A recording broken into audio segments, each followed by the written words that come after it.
How parenting has changed since the 1950s.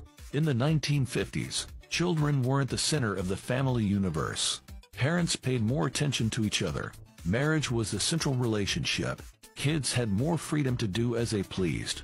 Parents let their kids play in the streets until dark. They trusted their children. The kids had responsibilities. Parents trusted in their abilities to make good decisions. Dads spent less than 20 minutes a day with their children. Working moms were rare. Moms only spent 8 hours per week at work.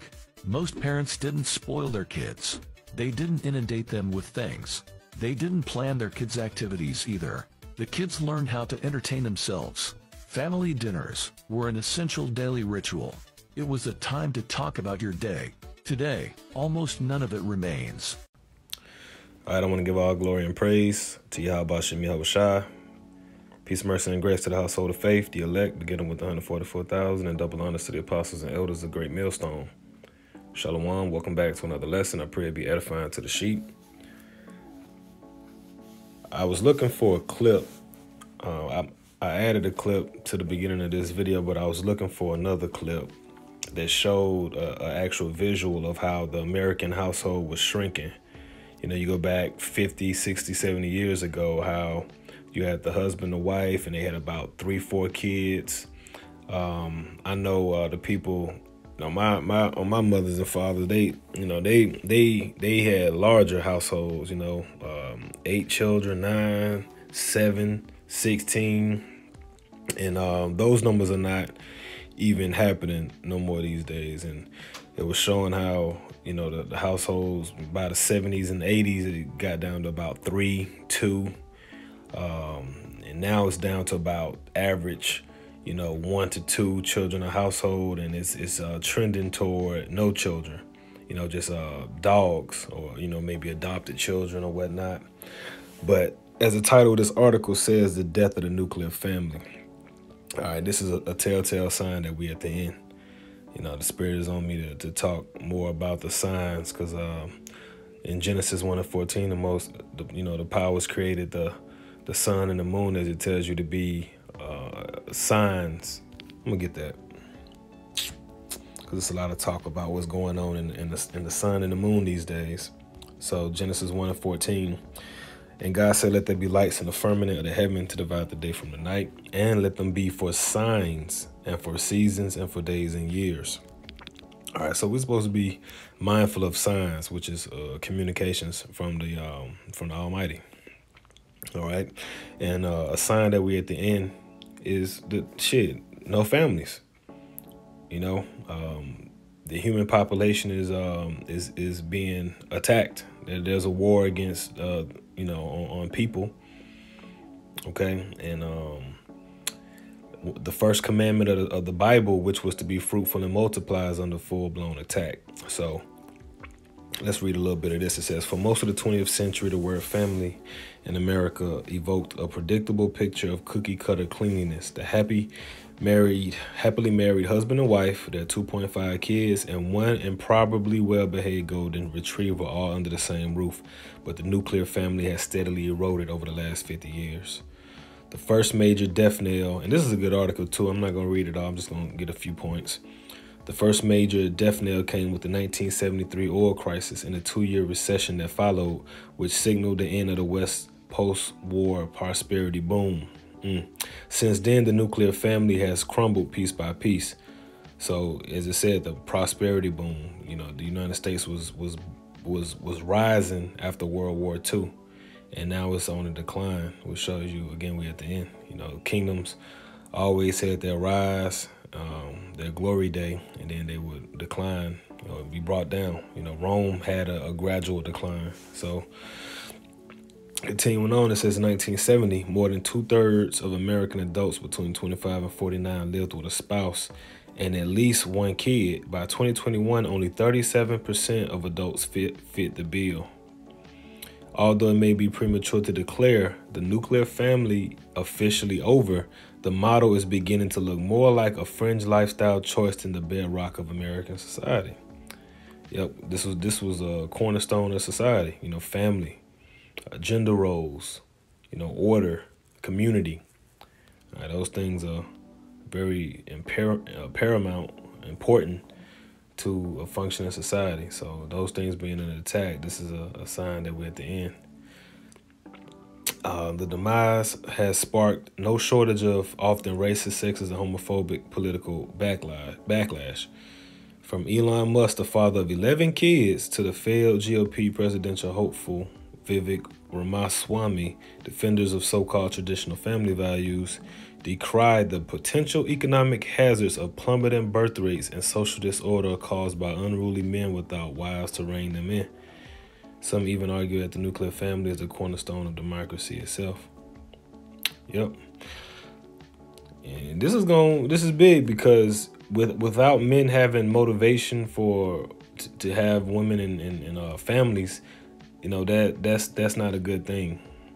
None of this is it's good at the end of the day because we looking forward to the next world to come. But just for those who don't know any better, that don't know the truth, it's not good because men are losing motivation. They don't have no motivation.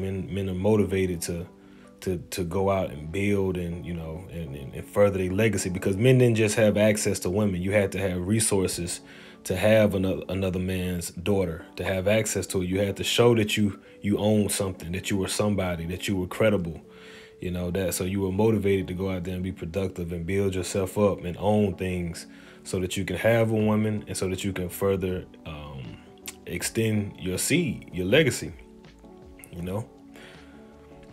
Women, you just didn't get, even though there's more women than men, men don't have, all men just don't have access to women. They never just had all access to women. Women were always spoiled. They were always, a benefit, man. And fathers treated their daughters as such, You want your daughter just getting with anybody. He ain't got nothing going on. He a bum. His family is poor. They ain't got nothing going on. No, you can't have my daughter.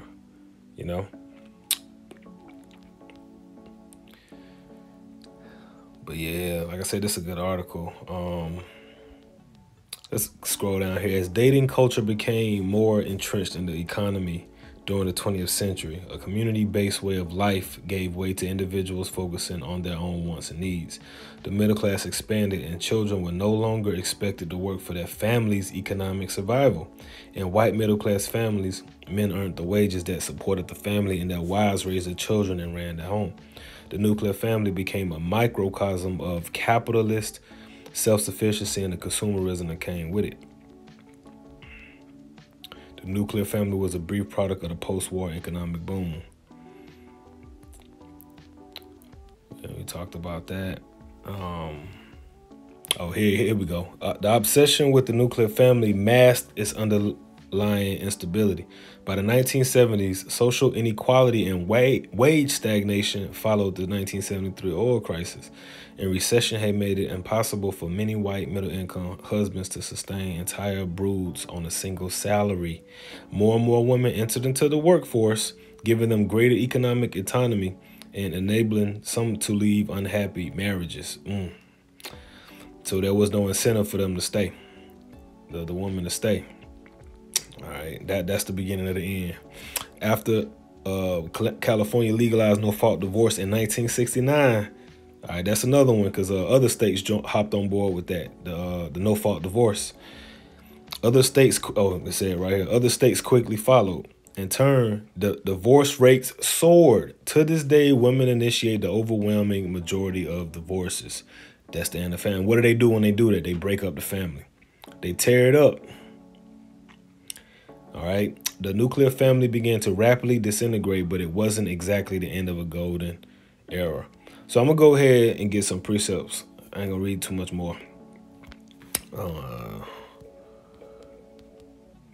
Because it's only getting worse. These families are just getting more and more bizarre. You're starting to see homosexual two-parent, three-parent households with adopted kids, or you're seeing one the biological parent has, and they marrying dogs and cats and trees and whatever. It's starting to get real perverse. And the Lord said he was going to mingle a perverse spirit in the midst of Egypt, which is why the Lord has to speed the days up so that the elect can be saved which are who the Lord is going to start over with, because the second death is coming. The first death was the flood of Noah, and this one is going to be the fire judgment. So he's going to start over with, the elect souls that are trying to, serve him and live by faith, and he's going to redeem them, in these times. So Matthew 24:21, it said, "For then shall be great tribulation, such as was not since the beginning of the world to this time, no ever shall be. And except those days should be shortened, there should no flesh be saved. But for the elect's sake, those days shall be shortened." So when you got so much death consuming our society now, you got cancer rates going up, you got people dropping from the jab, you got crime and murder on the rise, accidents, car accidents. On top of that, you got the attack on the family. So, traditional families are under attack. So, people wasting all their fertility years away. They're wasting their best fertility years to chase after careers, and then now generation, Z and A, they socially awkward anyway, and most of them are identifying with the rainbow community. Shit, it ain't gonna be no more. Reproduction is ceasing. So the Lord got to speed this thing up, all right, before it get too late. Last one, 2 Kings 14, and we'll start at 13. This is the GNT version. It says, So set your house in order, warn your people, comfort those who are humble, and teach those who are wise. Then say goodbye to this mortal life. Put earthly cares away from you. Throw down your human burdens and lay aside your weak human nature. Put all your anxieties aside and get ready to leave this world quickly. And right now, damn near everybody is suffering with anxiety, right?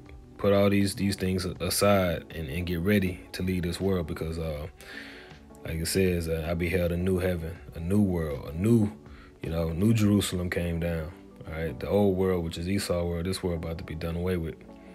It says, you have seen many evil things already, but far worse things are about to happen. As the world grows older and weaker, the evils that will come upon its people will multiply. And this is one of those evils coming upon the world. All right, this is evil, attacking the multiplication of men and women. The fruitfulness of men, the union of a man and woman, taking it and perverting it. This is evil, and and we reading that these evils would increase in the latter days. So go ahead and finish. One more verse. It says, as the world grows older and weaker, the evils that will come upon it will multiply. Verse 18, truth will depart and falsehood will draw even nearer. All right. Chasing your career and putting off making children until you turn, 30s and 40s and 50s, that's falsehood. It says the eagle you saw in your vision is just about to arrive. And we know that the eagle is associated with the Edomites, all right, so-called whites, the Greeks, the Romans, the Americans, the Spanish, the French, the British, the Russians. They all embody that eagle, and we're in the midst of the eagle now. Check the back of your quarter. Check your dollar bill. All right, American Eagle. All right, so I pray it was edifying lesson. On to the next one. Shalom.